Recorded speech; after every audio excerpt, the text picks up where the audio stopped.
नवरात्रि अर्थात शक्तिर उत्सव आम माँ दुर्गा 9टी रूपर पूजा कर माँ प्रथम रूप हूँ शैलपुत्री।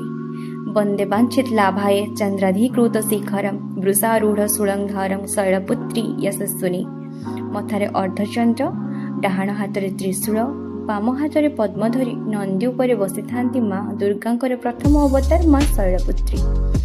शैलपुत्री शब्दटी दुईटी शब्दर मिलन सृष्टि होती शैल एवं कन्या। शैल शब्दर अर्थ होची पर्वत एवं पुत्री शब्दर अर्थ होची कन्या अर्थात पर्वत कन्या।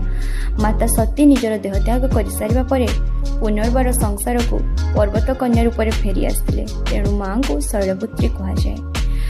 प्रथम दिन पूजा करा रूप माँ दुर्गा पवित्रता, भक्ति और शक्तिर प्रतीक को बुझाए। माँ शैलपुत्री आमको शिखाती किपरि समस्त समस्या को आम निडर भाव में सामना करिपारिबा।